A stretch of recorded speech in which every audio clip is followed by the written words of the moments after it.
Let's go. We are back, baby, to return on that conversation that we were having last week. Brothers, Sam, Marlon, Alejandro, what's going on? How's your week going so far? Dude, amazing. And I'm glad to be back. I missed you guys. I was gone last week. You were Now I'm gone, here. bro. You were You guys, gone. I know you guys absolutely slayed it without me. Even though I wasn't there, I got at least 50 to 100 people reaching out to me talking about how amazing it was. And it actually makes it really makes me really sad that I missed out on all the value. So I think I have to go back and watch it all. But guys, I've missed you all. Marlon, you especially. I was in Phoenix this past weekend for a mastermind event, and the one time that I go to Phoenix, you're not there. I mean, I'm just saying, I'm not pissed off, and Oh, he I'm a did that little to you too, Bro, bro. He did the same thing to me, bro. yo, y'all messing with me.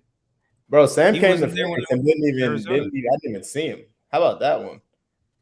Yo, so okay, so Daryl was in town and he just refused to hang out with me the entire time. The entire time that I was there. He was just too tired. He had to go on a run. He, had some girls over, all that kind of stuff. And I feel neglected, guys. That's kind of it. But Alejandro, my man, my brother, mi hermano, how are you doing? I'm doing amazing, bro. I'm glad to be here. The quads were in here, about to kill it. The quads. Yo, it's about to be exciting, man. And like every time I listen to Alejandro through that microphone, I'm just like, yo, what are we doing? Like, why are we not all sounding like the late night DJ? Well, yeah, you know what? I Never think split the eventually he difference, might bro. just, Alejandro needs to give us that affiliate plug for that mic so we can all upgrade our stuff and have half a decent enough, setup. I mean, Alejandro's got the formal podcast, amazing, beautiful setup that probably costs $75,000. I've just got a pink light behind me. Daryl's got his little sound panels. Marlon's in church, so we're we're doing what we do.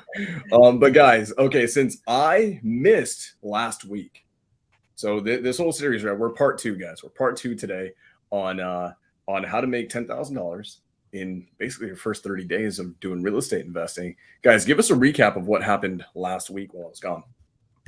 Yeah, for sure. So last week we sat down and we really dove into if we were starting brand new in real estate, had no money, did not know up from down, left from right. Are we in a good market, bad market? I don't know what to do, Sam. How do I make my first 10K? And ultimately, the same dividing thread, the same golden thread is we recognize I would go work inside of somebody else's existing organization. I would go and find a producer. I'd go and find somebody that's already making money at this business who already has a pre-established conveyor belt, and I would go and plot my butt in someone else's seat and really make it work from that standpoint, from being able to learn not just acquisitions or dispositions, but being able to see how the entire business runs. And then later recognizing I'll be able to reproduce that at some point in time. But remember, during the time that you're working in someone else's organization, your business does not exist. Your business is on the back burner. You are there to serve inside someone else's organization and learn, right? There's got to be an equal value exchange. Do that, and you will end up attracting in the future the sort of employee that you were. So, okay, I like that for a few reasons, right? One is time. Giving ourselves a 30-day time window. You guys know me. You're all my bros. You guys know that I like aggressive timelines, and 30 days is an aggressive timeline. But here's another part of that, right? It's the money portion. Like, not only is it going to take you a lot of time to get your LLCs going, to get your systems going, to learn everything and get your infrastructure in place, but on top of that, that costs a lot of money. Systems cost money. LLCs, guys, you got your Secretary of State filing fees. If you have someone do it for you, got to pay them some money. Then you have data fees to get some data. You got to go pull some lists, skip trace, get some systems, get a dialer, get some cold callers, whatever you're doing, right? All these things cost money. So I love that, not just from a time perspective, but from a financial perspective, because I can imagine that a lot of people who are going to watch this are probably getting out, right? They're starting out, and they may not have a ton of money to begin with. And I mean, I can almost guarantee that because of the fact that they're here. Looking up how to make $10,000 in 30 days with real estate investing probably means that your current life situation is not extremely abundant as far as finances are concerned. So you're looking for a change. So, dude, we're here to help. And I love that. You guys know me. I'm all about getting plugged into established REI businesses. It is the fastest way to skip the learning curve. But I do want to set this expectation. I'm sure you guys did this last week, but this resonates with me. If you are new and you are getting started, know that your first year is not for you. Will not make $1 million in your first year, guys. Unless you are maybe fix and flipping in Beverly Hills, or you just luck out, or something outlandish happens, you are not going to make $1 million in your first year. Your first year is honestly all about maybe getting a few deals under your belt so you get some proof of concept. But most importantly, it's just learning the ropes. It's learning the ecosystem. And the fastest way for you to do that is to get plugged into someone else's team. So, okay, amazing. Alejandro, where do we kind of go from here? So that was part one, right? That's the conclusion we went to. What are we going to cover for today? Well, what we should cover today is other strategies on how to still, be able to make $10,000 in a month. Because let's be honest, some people don't like the idea of working for someone. It's not for everyone, and that's okay. But it doesn't mean that you still can't make $10,000 in a month. There's still other methods you can do it. So don't worry for those people that I just don't want to work for someone. I get it, man. It's still other methods we can do. And that's what Daryl, Sam, and Marlon and I are going to go through today. Yep. Awesome. So Daryl and I actually, we sat down for lunch earlier today, and we were talking and discussing. Essentially, I asked Daryl the question. I was like, bro, real talk, lose everything today, everything's gone. You got to rebuild 10K in 30 days. What's the first thing you're doing? And we've already taken it off the table that you can't go and work for somebody else. That's off the table. What are you doing? His answer was so quick. Like, Daryl, you want to give him the answer? It's simple, right? Like we talked about it, right? We want to start with the end in mind. So the first thing I'm going to do is I'm going to go find 2 to 3 buyers who are actually buying, right? Like real buyers. I'm not going to go in a Facebook group and ask who's buying properties, right? Because then everybody's going to say I'm buying properties. I'm actually going to go actually look up who's done fix and flips in my market, in my area, right, recently, and give them a call, right? Figure out what they want, figure out what they're looking to buy, what they're looking for in this area, and I'm going to go find it, right? Whether that's talking to agents, talking to wholesalers, talking marketing myself, right? I'm going to go find it. So that's what I said. Start with the end in mind. Find somebody who's actively looking for deals, and go find them a deal. See, I like this because, last week when we were talking about how we all got our first deal, this is exactly how I was able to get my first deal, and actually first couple of deals. So I did exactly what Daryl said. I went and I found the end buyer. See, a lot of times we get so caught up, and I want people, especially the newer individuals in this industry, even some of the older individuals who've been doing this for some months now, to recognize and realize your true customer is not the seller. It's not the real estate agent you're talking to. It's the end buyer. It's the end investor that's actually purchasing the contract from you. So in any other business, if you were going to get into, let's say, personal training, you might want to understand what your client's needs are, right? You wouldn't just start saying, hey, I'm just going to show how to do the perfect push-up every time, all the time. You might want to inquire from your client what their goal is, what they're looking to get. Why wouldn't we do the same thing in real estate wholesaling? Well, the answer is we do want to do the same thing. We do actually want to go and have that conversation with them.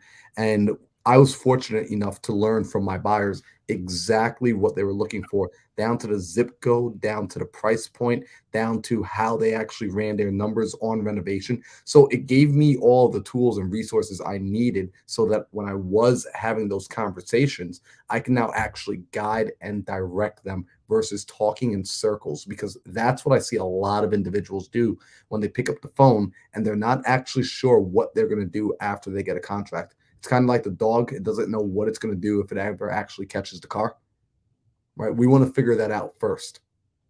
So, I'm curious to know between Sam, Alejandro, and Daryl, when it comes to, because I think we're identifying that the second fastest way, or the fastest way to go and get a deal, is to start with your buyer in mind. How would we go about finding a qualified buyer?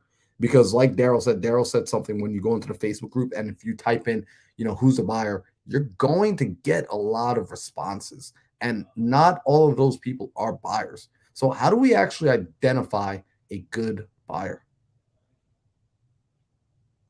Yeah, I mean, I can start on that one. The reality is, out of the 100 people that respond to that Facebook post, 99% of them are probably going to be wholesalers who just want to daisy chain your deal and they want to just sell your deal off to the next person. So, guys, Facebook is where deals basically. Oh, we just lost Daryl. I'm so sad now. He just wanted to go post in Facebook, I guess. So, guys, Facebook is where deals go to get daisy chained. It's not where deals go to get sold. And there's actually several ways to go find buyers, right? Now we have the typical, you can go pull a typical cash buyers list, but I don't really want to, I would like our sessions, or at least I'm going to make this session more about how to find those buyers without using tons of systems and processes that may cost money. It's like, yes, can you go pull a list of cash buyers and skip trace it and find them? 1,000% you can. But if you are super ultra tight on a budget and using real estate systems makes your head freaking hurt, one of the easiest ways and the simplest ways, it's one of the most overlooked things. This is something I talked about with someone this past weekend. It is as simple as getting in your car and driving around where your deal may, if you're local, right? If you are local, going around where your deal may be at and looking for active construction sites, active projects, right? And how do you easily spot them? These are houses that very clearly look like they're, in some distress or they're being renovated. Maybe the roof is like in some level of repair. And the easiest tell is very often there's a giant dumpster out front, right? It is a giant trailer dumpster out front. And especially if you see construction workers with maybe some vests going in, or they look like handyman types, then very often that is a live fix and flip, right? That what you want to do is you want to go in there, actually like meet the people who are doing the work. Very often the actual owner of that property may not actually be there, but there will be a GC, someone we call a general contractor, which by the way, for later on is a phenomenal resource for you guys to have an actual GC, right? And talk to that GC, talk to the person in charge. Hey, who owns this property? Is it you? If it's not, do you mind connecting me with the owner? I actually may have a deal for him right down the road. And hey, because I'll actually let him know that you brought him, you gave me his information. And then what we'll do is very likely you'll have another project that you're going to be in. So it'll incentivize that GC to kind of fork over that information because he actually may get another project out of it. But that's like for the person who has no money, right? They're local. They're trying to just rig the system and just do it the real sweat equity way. That's 100% the way that I would go about doing it. So you're saying it's that simple, bro? Like I can literally go around the corner and find. Dude, it is absolutely that freaking simple. Like, guys, there's this massive problem in real estate investing and entrepreneurship in general, and that is that people overcomplicate what it takes to get this job done. So as simple as getting in your car and driving around and actually just finding an active site, man, it's going to turn into an amazing opportunity, right, Daryl? I mean, like if you go there, you meet that contractor, they do a walkthrough of the property with you. Like, hey, we're doing this to this, right? We're changing out the flooring. It had carpet. We're taking out. We're putting in laminate, right? The countertops were Formica. We're ripping that out right now. It'll actually, turn into an amazing learning experience. And if the GC is kind of cool with it, you might be able to snag little bits of content too for your social media. But yeah, man, absolutely. Like this game is that simple. So guys, give me some other ways that may require a little bit more funds, or how else would you guys go about finding some buyers? Yeah, man. So, something that I did, which was really, really helpful in my market, because, Sam, some people might be thinking to themselves, hey, but I'm not local to my market, right? Listen, I live up in Alaska and I've been learning that I can do deals out of Florida. So I've been calling on properties in Florida. So I don't quite know how to, get into my car and drive out there. So another good way to get a hold of good qualified buyers is actually a bit of a cheat code that most people don't think about. And you're going to want to watch this again and again. You're going to come back to this part because I'm about to give some secret sauce. It's reaching out to your title company, right? reaching out to the title company that's an investor-friendly title company that you should have built a relationship with. If you haven't built a relationship with, no worries. It's actually one of the easiest relationships to build. Getting a good title company on your power team is probably one of the easiest things to do, in my opinion. And you reach out to your title company and you let them know. First off, you make sure if you're brand new and you're having the conversation with them for the very first time, you're just going to ask them, hey, are you investor friendly? Do you do wholesale and assignment of contract? Are you okay with double closing? Find out if they're actually okay with these sort of things. They might respond by saying, absolutely not. That stuff is terrible. You move on. Don't even try to have a conversation with them. Don't try to convince them. You simply move on. Once you hear that they are investor friendly, they're going to probably say something like, oh my gosh, we work with investors all the time. We can do assignments. We can do double closing. We can do seller financing, all that good stuff. Great. Listen, I'm getting ready to turn on my marketing in the local area. And you see, I live in a different market. And in my market, I was able to get connected to strong vetted buyers through talking with my local title company because they know who's actually closing on deals and who sometimes just hold contracts up in escrow, which become a nightmare for the seller. They become a nightmare for the wholesaler. They become a nightmare for the title company. It's a headache. So my title company in my last market actually put together a list for me of just about 5 of the favorite investors that they like to work with, who they see perform really well, and they connected us. Now, I'm not sure if you're okay with giving out their contact information. Maybe you are, maybe you aren't. However, is there a way for you to connect me or vice versa, you to connect them with me so that I can now know who the real performers are and I can begin to put my marketing towards their project, their next project? Oh my gosh, that works so well. My title company, not only, Sam, did they give me a full list of about 15 of their favorite buyers, she actually coded it in rating and ranking. She gave it to me on a 1 to 5 star ranking, along with their LLC names, along with their cell phone numbers. So, Dude, I'll be the first to say not every title company will do this. I've had title companies tell me that they cannot and will not give me the contact info. And I've had other title companies say absolutely yes, because I want everyone to remember this.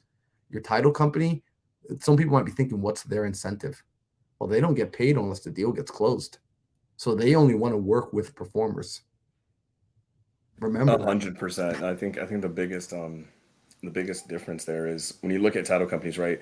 Title companies, guys, they get to see the nitty gritty, right? They see the settlement statements, they see the funding, they know who plays loose and messy games with wires coming in on time and smooth waves, right? The reality is the best buyers, they don't miss their wire transfers. They come in on time. They don't have problems getting their LLC docs in on time to get title reports pulled. Like title companies and escrow officers get to see all of that. And the number one thing that I like about this kind of goes back to my GC take early, and I love that Marlon kind of tied this in, is that you will get auxiliary or secondary, tertiary benefits of building these relationships with title companies, right? Like title companies are also a phenomenal place to go for free lists. Title companies get some of the best data there is because they go direct to the source, and it can be a free lead gen source for you.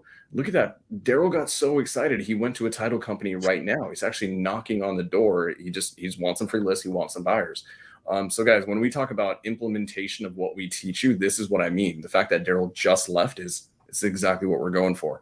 Alejandro, is there any other method that you wanted to address? I've got one more that's a little bit sneaky. But I want to see what you got. Yes, I do actually.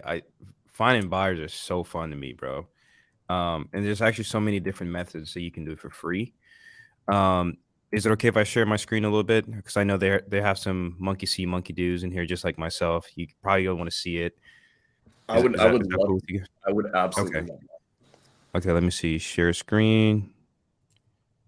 Okay, let me see. Window.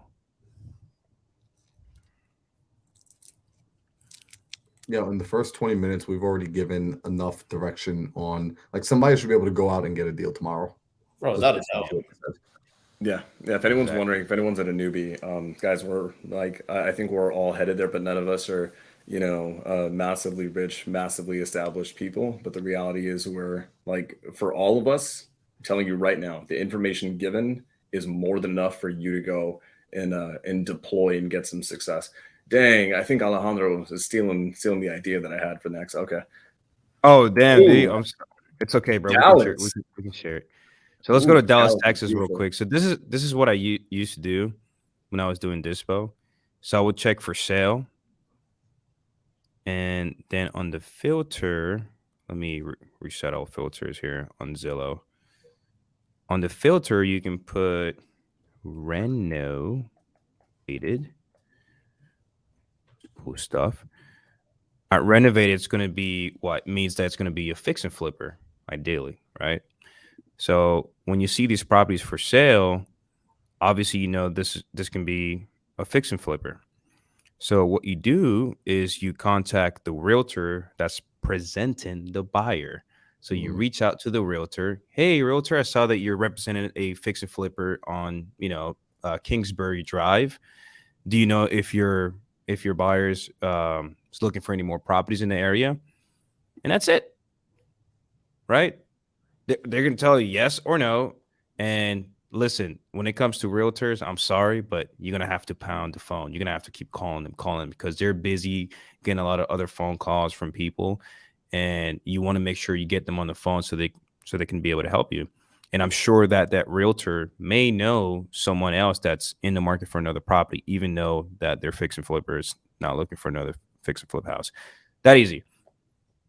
Dang. And it can go more into details, but this is just the easiest way for free. There's other tools you can use that if you don't want to talk to the realtor, you can actually find a buyer. But I'm just going to leave it right here. I mean, that's massive, right? That's massive. And you went to the for sale, right? The ones that are actively listed right now, they're actively on market being sold.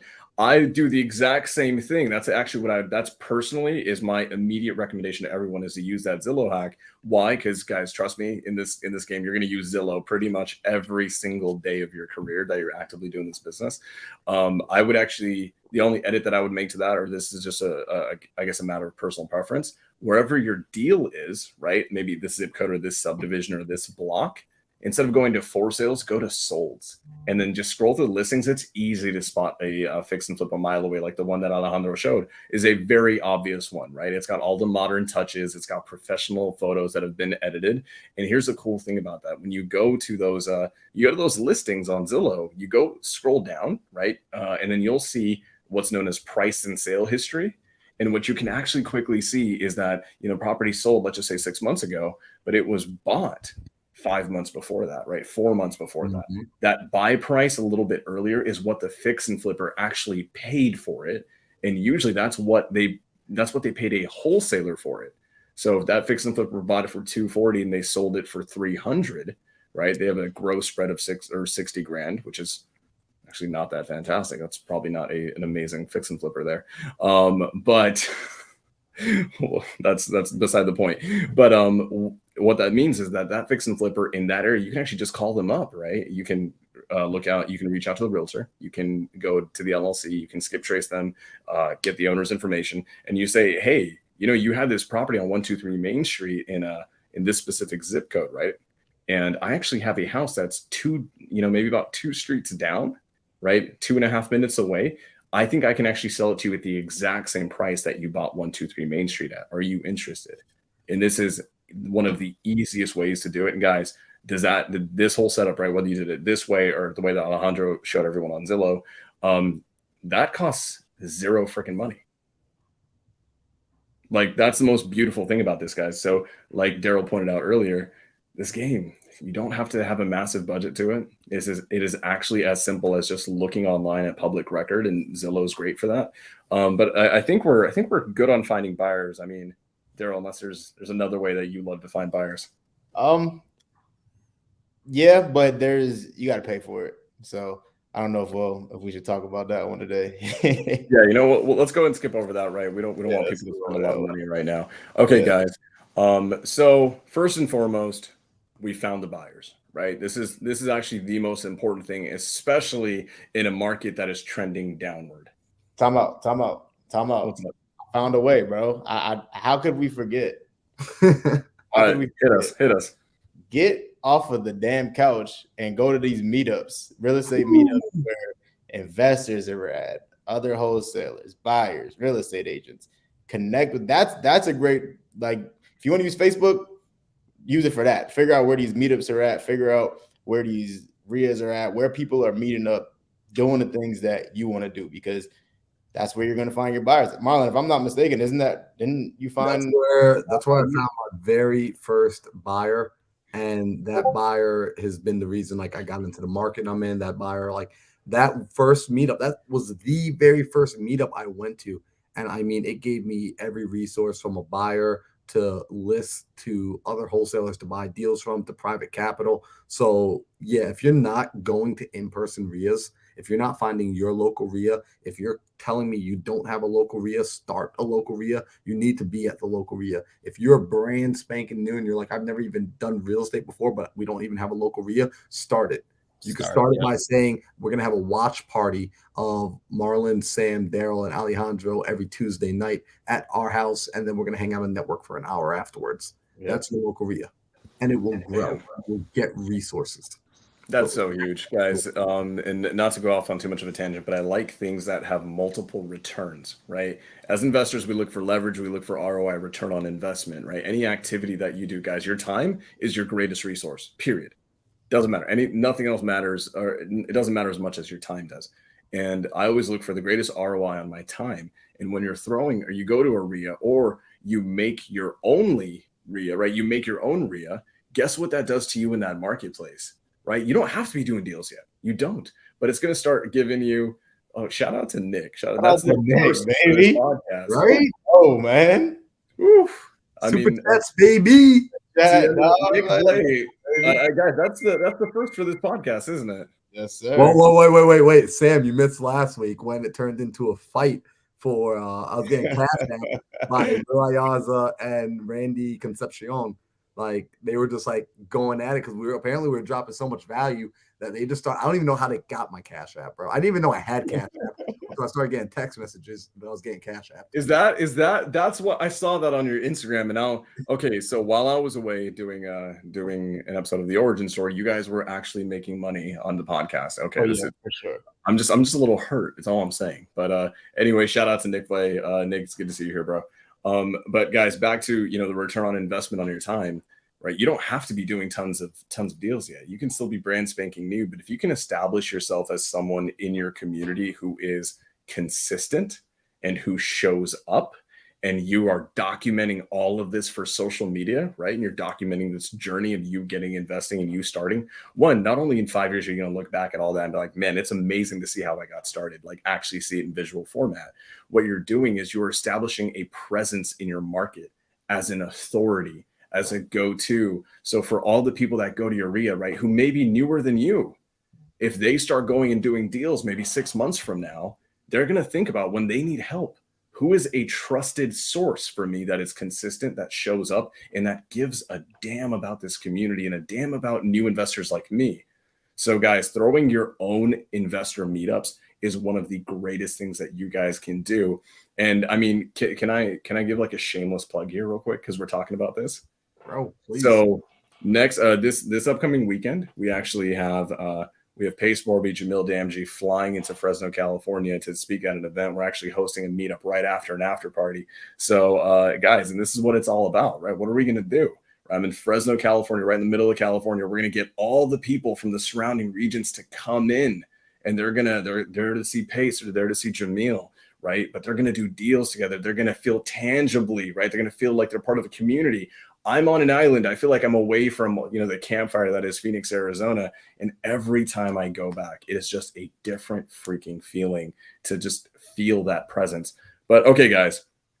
So we've got Zillow, we've got title companies, we've got driving around in your car and just finding an ongoing site, and we've got going to local meetups. I think we're good on finding a buyer, right? Yep. So, if we had to put a term on what we're talking about here, right? This is actually known as reverse wholesaling. And this was actually kind of coined. This term was actually coined by one of my great mentors, Kent Clothier, back in 2008, 2009, during that big crash. And this is so critical. It's so critical to know what your buyers want. If you guys if for those people who like kind of analogies and comparisons, think about Starbucks, guys. When you go to Starbucks and you go to the drive-thru, Do they have every frap, every latte, every cappuccino, every item on their menu like readily made at the counter waiting for someone to come and buy it? No. You drive up to the drive-through, you go to the little speaker box thing, you order what you want, and then they make it for your order. This way, they don't waste tons of their resources. They don't waste ingredients. They don't waste all their money and their time, making things that will just go to waste.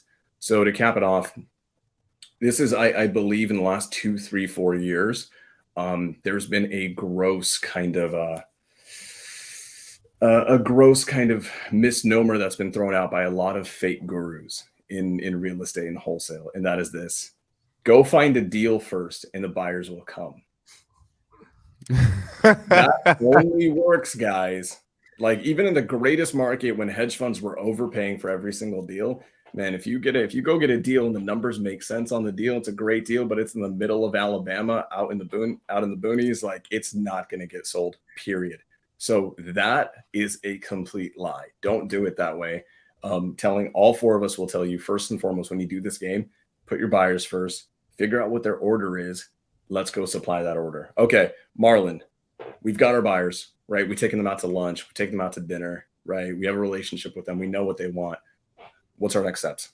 Love it. So now that you've gotten the buyer, the most critical aspect and where you're actually getting paid, let's figure out what they want. So made to order, which means we want to have a conversation about what is their buy box, what's their buying criteria, asking them very simple questions, not annoying them, but just really getting to understand, what is it that you will buy? What is it that you won't buy? What area do you want to be in?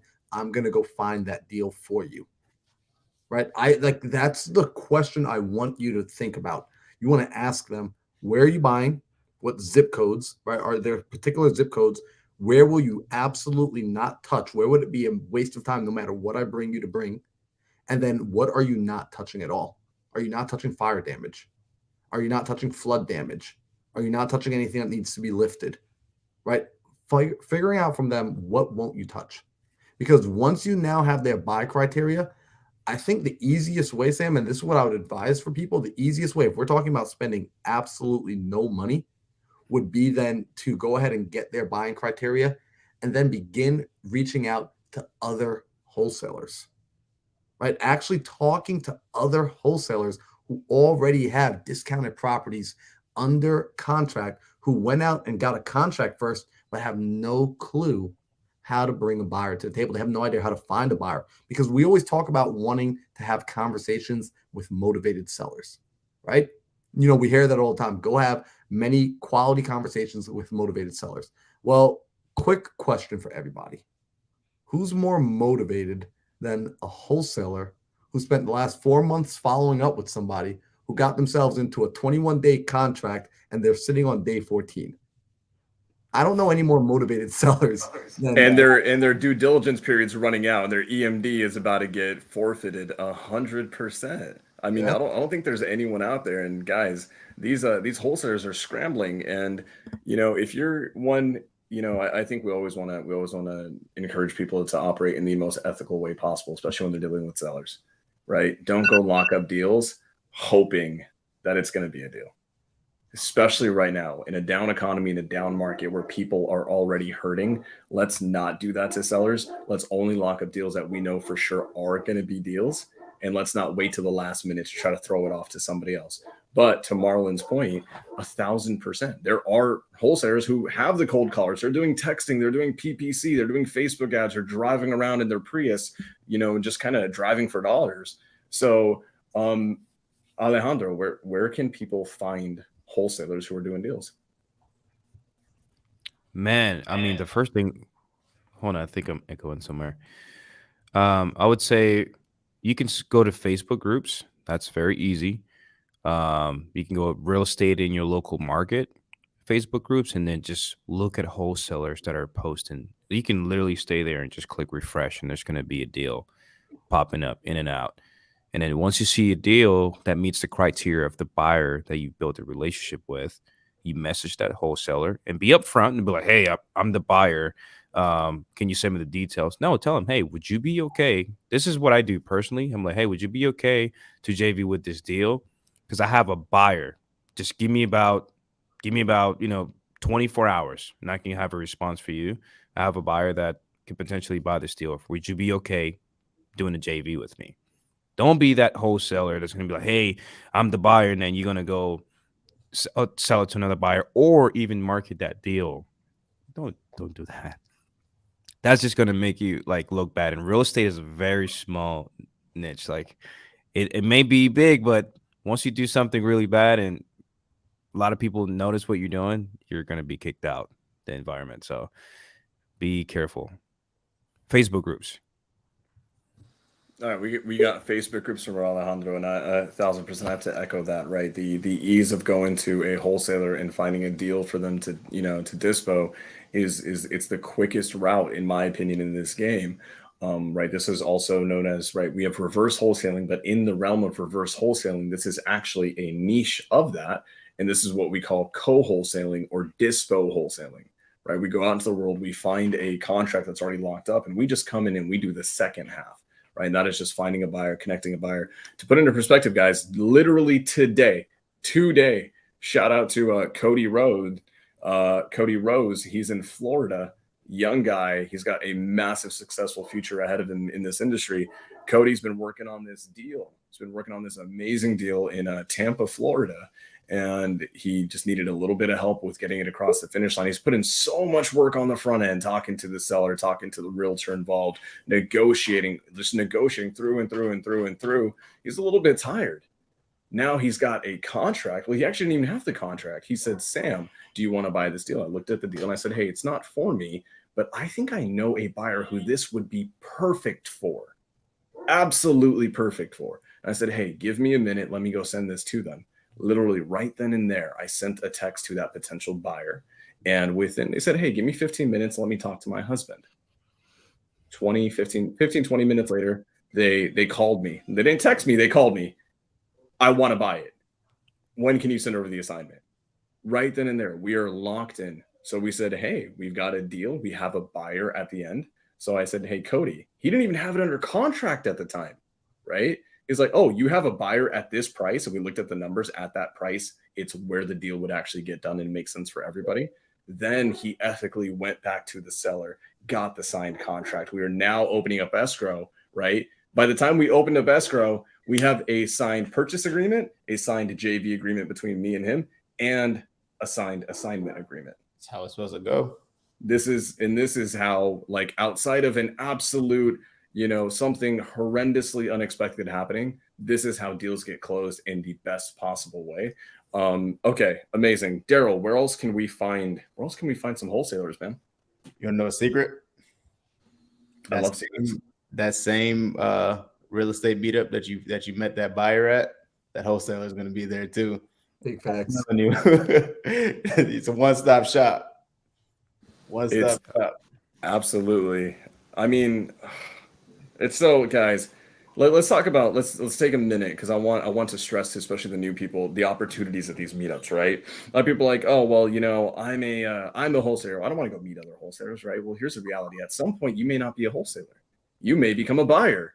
Yep. You may become a lender once you've got a ridiculous amount of money sitting in your bank account. So at these meetups, guys, there's wholesalers, right? There's acquisitions people, there's closers, there's dispo managers, there's title company reps who are going there to try to make a name for themselves and get some business. There's also private money lenders.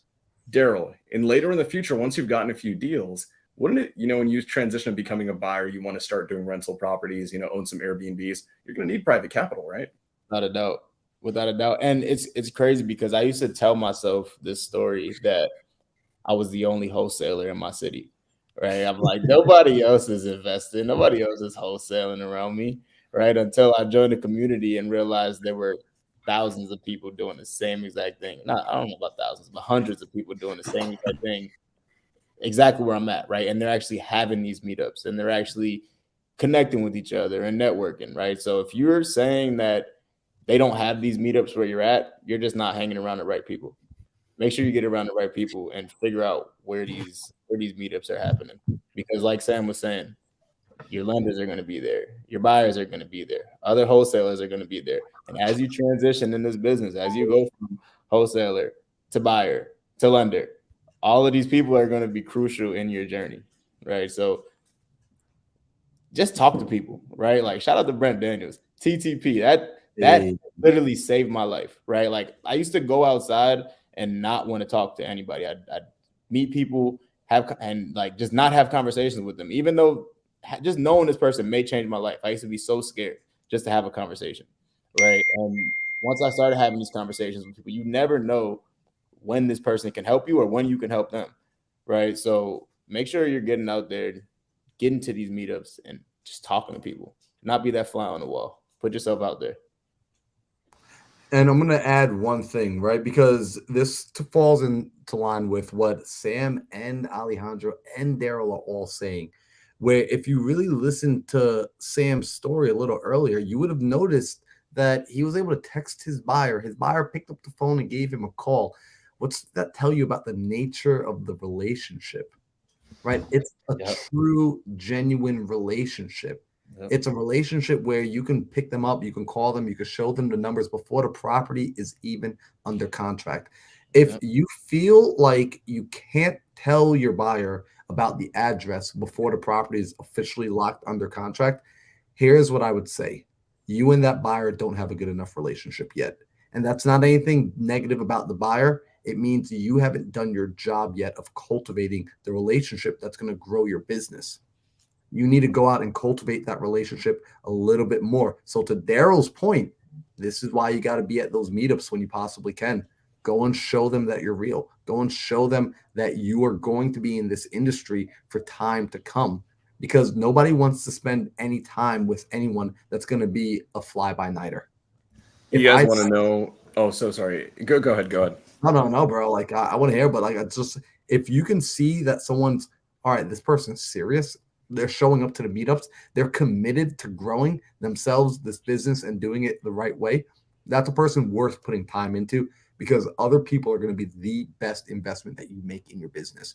Besides yourself, other people are going to be your best ROI when you build those relationships. Oh, 1,000, dude. Oh my God. I just love when Marlon just puts things into words. It's amazing. So guys, two things. One, that buyer that I called, that I texted, right? I actually met them at an in-person meeting for the first time we ever met. It was actually in person at the Clever Summit this year, early this year, March or April. And that was when we first really connected. We hit it off, and guess what? Up until now, we haven't done a deal together. We hadn't made any money together, but guess what we did? We've been in touch, right? Social media, on Instagram, DMs back and forth, just liking and commenting on each other's things. There's a level of rapport that's been built. And here's another critical thing for you to do with your buyers, guys, especially like Daryl said really early on, find 2 to 3. I say typically between like 3 to 5 of like the best ones that you can, who are accessible to you, right? So sometimes that might remove hedge funds, because hedge funds are usually these big corporations, but find like the people who are boots on the ground, getting it done day in, day out. Here's a critical thing. As your relationship with them evolves, over 5, 6, 7 months, also check in every now and then and see if their buying criteria is changing. Because guess what?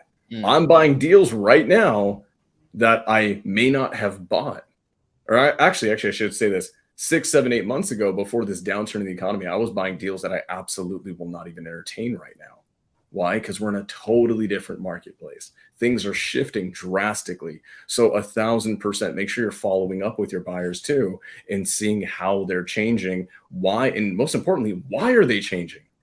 If your buyer has a change in buy box, find out why. Are they seeing something that you're not? This context, right, is going to be massive. So right now, one of the biggest reasons why buyers are pulling back on buying cash deals is because interest rates are through the roof. It's very important for you guys to know starting out. So, okay. Well, I got a question real quick, Marlon, Sam, Alejandro. So what happens if I go to this buyer and I send him my address and he steals my deal? Ooh. So this, I'm gonna let someone else answer, because I have a very intense answer on it, but I'll try to dial it back in my head before I say anything. So Marlon, go for it. So, I'll share this first. I have not had that happen yet. However, a part of me is kind of waiting for the day that like someone would be dumb enough to do that. Because I just want to see that person. I want to meet that person. Like, Did you really do you not think with longevity? Because here's the thing. If you're dealing with a true operator, someone who's really been doing this industry a long time, the most successful individuals in this industry have gotten that way by building their network and by building their reputation. So recognize that when they go to steal a deal from you for an extra $10,000 on the deal, that their reputation is worth much more than that. So if you're dealing with an actual operator, a true buyer, they're not going to throw away years and years and years of building a good reputation, of integrity, of doing the right thing to make an additional $10,000 from you. It's just not going to happen.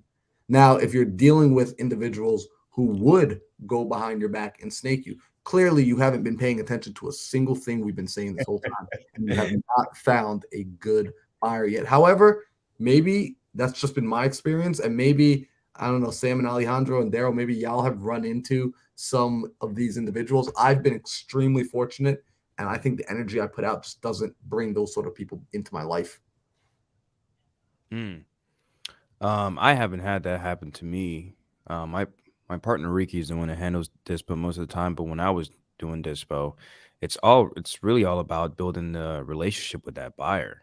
Because if the buyer's really going to snake you like that, then that means you didn't do a good job of building the relationship. So instead of pointing fingers on whose fault is that, you should really look at what you did to prevent that. That's my take on that. I would say this, guys. Be honest here. Be completely honest with you guys, especially everyone who's starting out. And this type of stuff is scary. Accept and embrace this. Deals will be stolen from you at some point. Period. No way around it. You will also be sued. If you make a career out of this business, you will be sued, probably tons of times. You will have tenants destroy your freaking properties. You will lose money. I just lost money on an ovation. The deal was good. Market changed. Things are completely out of our control. We lose money. We take it as a massive learning lesson. So here's the thing, guys. Just know this. No amount of relationship building will turn someone who has nefarious intentions in their heart into an amazing human being. The people who put monetary gain, we're all in this. At the end of the day, guys, this is a money game. It is. Money is a tool, and it allows us to go and create change in the world that we want to see, whether it's for ourselves or for other human beings or for a mixture of both. But the reality is the people who pride money over relationships, they're short-sighted human beings, right? They're absolutely short-sighted human beings. I don't think to this day, I don't think I've done a single deal with you guys. No, I don't think I have. No, not yet. I mean, one will change that eventually. You signed a 360 deal with this podcast. There we go. Exactly. So I know, right, that there is millions of dollars in the relationship that we're building here together, not just in real estate, but everything we do outside of it together. Guys, there was short-term sighted people, right? People who are short-sighted, and there's people who view the long-term first and foremost. This is one of the most important things that was taught to me by someone that I greatly love, Katie Manzanares. And I had a partner, not someone else snake me out of a deal. I had a partner do something horrible, a business partner. And she told me this when I needed to hear this. When someone shows you who they really are, they show you their true colors, believe them. So if they snaked a deal from you and you don't have any what we call equitable interest in the deal, you don't have any paperwork that secures you in the deal, take it as the greatest learning lesson that you just got. You just paid, what was your potential wholesale on that? $5,000. You just paid $5,000 of potential income to learn one of the most valuable lessons in this industry. Now, I do want to say this, right? Because no amount of relationship building will turn someone who's nefarious into an amazing human being. You have to ask yourself this, right? Marlon said when you're talking to someone and you kind of have this gut feeling like, I wonder if I should send this address out to someone. I want you to be very clear and self-aware. Ask yourself this and be honest with yourself. Is this a them thing or is this a me thing? Have I heard through the grapevine that a lot of other people, I don't know why, but some other people feel some way about this human being? Or is it just I'm so scared, I don't want to get this deal taken away, and you have no reason to blame the human being, right? If it's them and you can guarantee that it's a them thing, then great. Go with your gut. In my opinion, you should go with your gut 100% of the time. But if it's a me thing, I ask you to one, like the guy said, build better relationships. And two, take a leap of faith. take a leap of faith, operate in good faith, and don't do it for them, guys. Do it for yourself. You'll find out that you start operating from a better standpoint internally, and it'll make you into an amazing human being. Like, I know all these guys here, they would probably, and I wouldn't hesitate to do it either. Guys, would you guys all feel safe in sending me an address to a deal that you guys haven't locked up yet? All day long. And I would do the exact same. Hell, I'd ask you guys to like help me. Like, guys, just do this deal for me. Just like lock it up. Do like Alejandro, you're the closer. Come and Daryl's a closer. You guys, well, actually, you're all freaking closers. You guys all come and do it. Marlon, you come manage the whole thing and just give me a paycheck at the end. Just I make what I make. Okay, so to hit on that point, right? Like I actually had Marlon. We actually had this conversation one time, right? And I forgot how we got on this topic, but it was. Pretty much you said an analogy. You said a lot of times when people are scared, walking down the street scared to get robbed is because most of the times they may rob somebody themselves, right? So it's like if you're scared somebody is going to steal your deal, you might want to take a deeper look at yourself and see, is that something that you would actually do to somebody else? Because I know me personally, I would never even think about, like, that would never even cross my mind, somebody stealing my deal, like, because I don't operate like that. You know what I'm saying? So that's something to think about as well. It absolutely is, and something that I want to make sure that we don't gloss over, because as Sam was speaking, as Daryl was speaking, I just never thought about this. It never came to the conscious top. However, it's probably one of the most valuable things that people should recognize. Understand that everything you're doing is also a part of building your reputation. When you go out and you build those relationships and you introduce yourself to people and you start showing up, you're building your reputation.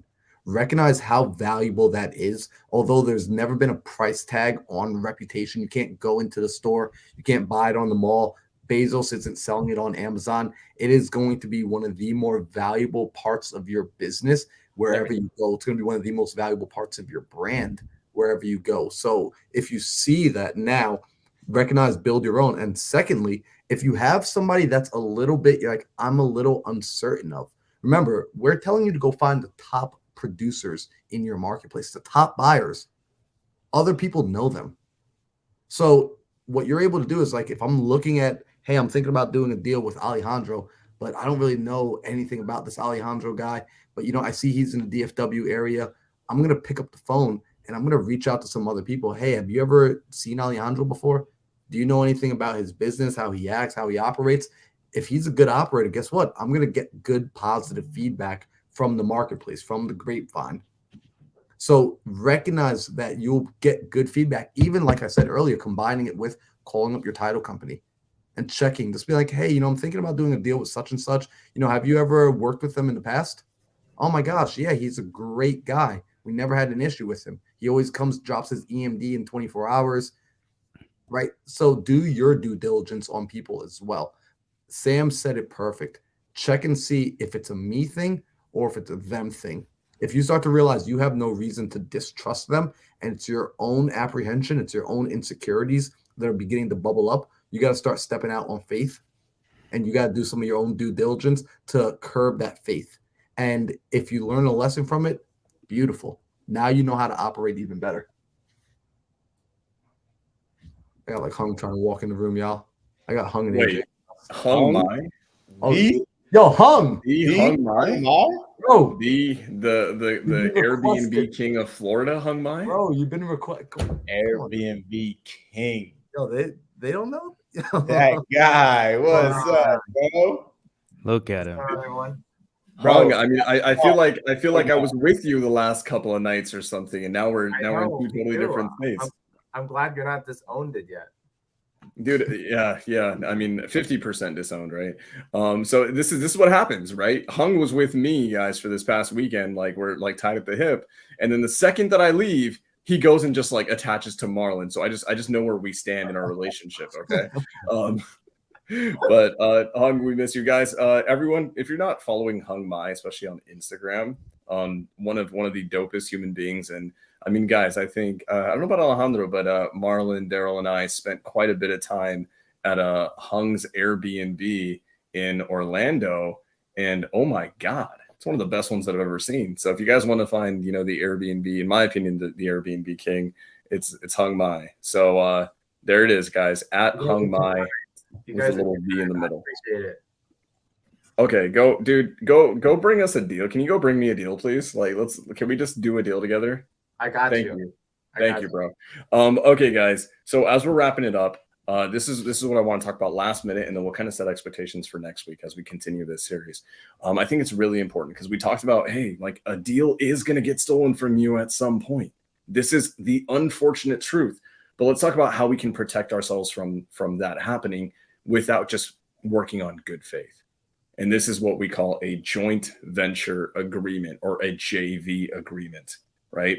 And guys, I firmly believe that in life we have to operate in good faith, and we have to trust people. So with any of these guys on screen, including Hung, like I send Hung like 13 addresses a day and be like, bro, like, can you run this and let's just see what we can do with it together. That's why he gets back to me so slow. Yeah, exactly. You know what? Hung is just aggregating deals from all of us, and that's just the way it is. So here's that's, there's a trust way to do this game. But while you're still building trust, you want to, do this thing called trust but verify. We do that with a JV agreement. They can very often be 1 to 2 pages.